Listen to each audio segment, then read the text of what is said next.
Okay, this is our daily study of Pirkei Avot, the Mishnah Ethics of the Fathers, for those who have yard site for tonight, the 2nd of Av. Tilly Brown, Jerry Eisman, Lucy Gould, Abraham Haith, David Hartman, Sidney Levine, Florence Rosenblatt, Evan Soltz, and Celia Tolsitz. May their memory be for a blessing. A link to the text of the Mishnah will be in the first comment below.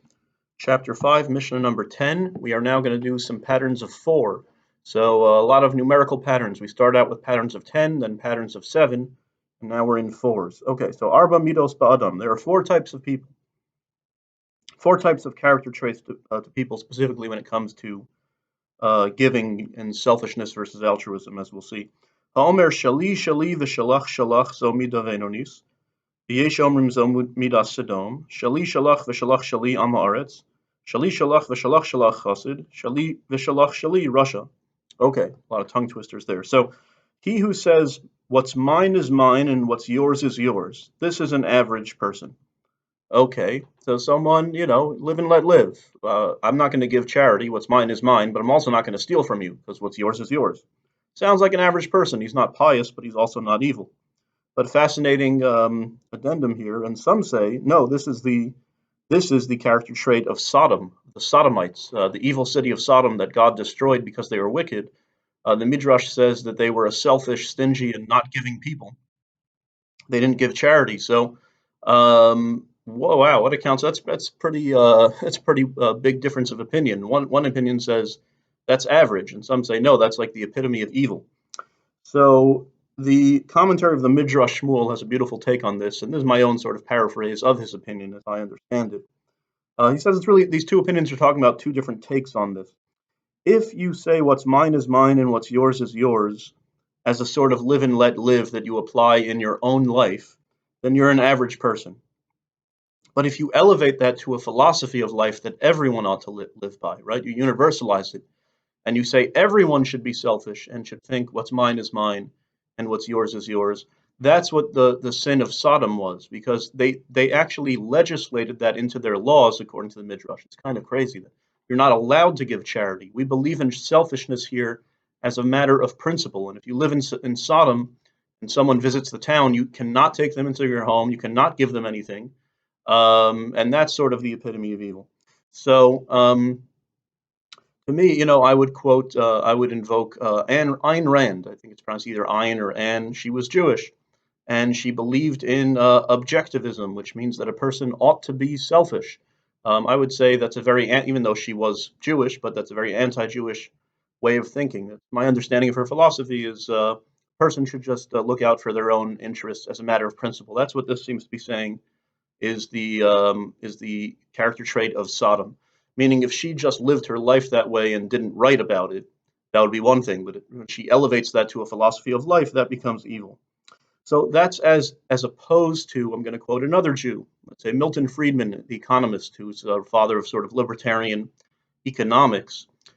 He was a good person, and he argued that libertarian economics are actually better for everyone in the long run. It's better for the poor.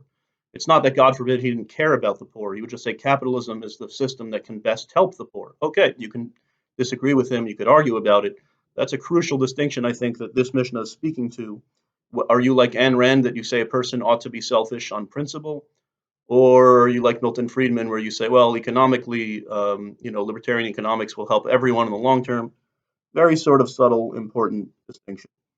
Okay, so going on. Shali, shalach, v'shalach, shali, amaret. So if somebody says, what's mine is yours and what's yours is mine, they're an am haaretz, which means a person of the earth, a regular person of the earth, which means an idiot, basically. That's how Jews say an idiot. That doesn't make any sense. So what's mine is yours. That sounds kind of pious to begin with. You can come into my home and take whatever you want, but I also reserve the right to go into someone else's home and take what I want, because it kind of sounds like a sort of naive hippie communist, that like nothing is, imagine no possessions, right, as John Lennon said. Nobody owns anything, so you can't call a person evil because they're consistent about it. If someone comes into my home in the middle of the night and takes something, good for them, but I'm going to go into other people's homes and take theirs because I don't believe in ownership. The Mishnah just says that's just stupid. You can't have a functioning society like that. Okay. Someone who says what's mine is yours and yours is yours, that's a pious person. That's the kind of person you want to be. What's mine is yours in the sense, I don't think this means in the sense that, you, you allow someone to come steal from you. What's mine is yours is the mindset here that I'll give you the shirt off my back if you need it, that kind of thing. What's mine is yours, but what's yours is yours, and I respect your property, and I'm not going to steal it. That's a chassid, that's a pious person. And then finally, what's mine is mine and yours is mine. That's obviously a wicked person. I want to keep what's mine, but I'm also going to take what's yours. That's wicked. Just one final comment to contrast, that's wicked, but to go back to those who say that the character trait of Sodom, which is even more than wicked, the epitome of evil, is to elevate once again the philosophy of what's mine is mine and what's yours is yours as a universal principle, will even be even worse than wicked, because at least the wicked person who says what's mine is mine and what's yours is mine is living that way for himself. But the Sodomites are trying to legislate selfishness for everyone. So even though they're respecting the notion that what's yours is yours, but they also want to make what's mine is mine a universal principle. I know this is probably very confusing, so we'll just end it there. Anyway, these patterns of four are going to get confusing, like I said, tongue twisters. All right, as I'm filming this, it is still Rosh Chodesh, so we don't say the Malay, we'll say the prayer following the study of Mishnah, but it's for those who have yard site for tonight, the 2nd of Av.